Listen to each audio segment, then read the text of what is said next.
The thing that I am curious about, because many of you have worked in and around technology companies, and we've had the B2B discussion, is that do you think technology companies have become so powerful today that they feel benign enough to be saying positive impact on the world that they're in?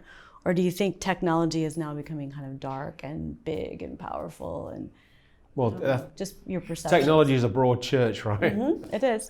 There are probably millions of technology companies. I think we all think about the bigger, the tech, behemoths of the world, who maybe, when you talk to some of the people within these businesses, and we mentioned some of them, there's kind of like they're like, teenagers that've got a lot of power and they're not realizing the impact of what they're doing. They're not fundamentally evil people trying to, do evil things. It's just they don't understand the power of, because it's all new, right? So we're all learning the power of technology. So I don't think technology per se or technology companies are dark arts or but there's an opportunity for everyone to punch far above their weight. Whether you're a smaller business like Sarah's or a larger business like the ones I've worked in, or you worked in financial services, right?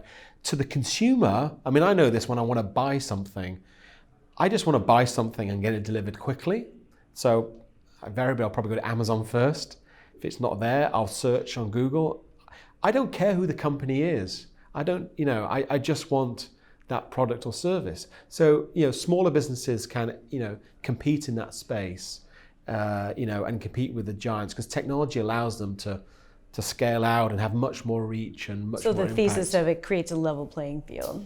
To some extent, depends on the, So I end up buying things from companies. I don't know who they. It could be one guy in a garage, packing up things and sending them to me. As long as I'm that person who filters by Amazon Prime. So as long as I get. What's your purpose again? I don't care what it is, as long as you get it to me within 24 hours.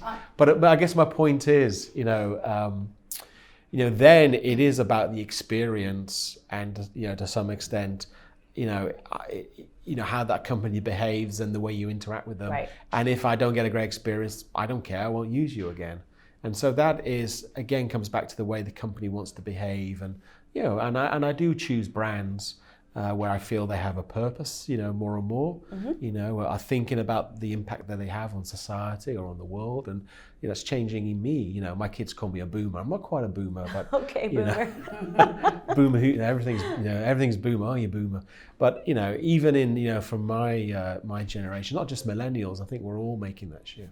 Yeah, I think as long as, and as you said, there's big and small companies. I think as long as companies with power don't abuse that power and they behave ethically, it's fine. And I think it's great to have smaller companies that are using technology to challenge and probably challenge the ways that the status quo has been, because I think it provides greater transparency and it provides greater empowerment, actually. So I think it's positive if it's used. Agreed. And in the world of financial services, the whole open banking thing is happening, and you will, in your business, you'll go probably from meetings with great big banks to little tiny startups that are all, because of technology, now having a significantly more level playing field.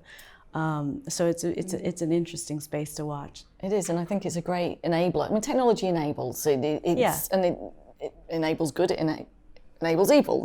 It just enables the sort of world to our door. It's brought things more convenient, to John's point.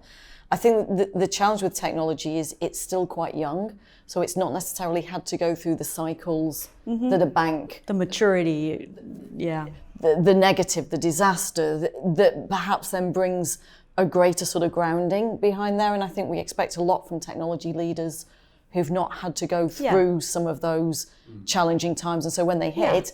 They're not treating it in the same way that... There's never been a technology crisis like we had a financial crisis. And I think those experiences to executives who've been in them are maturing. Yes. And also, clearly people don't always learn every lesson, but there is a sense, I think, in many of the big financial institutions I'm with, of we're not be doing that again, right? And it does shape decisions. Yeah, which is why purpose is good, because it does provide you with those principles by which you do business.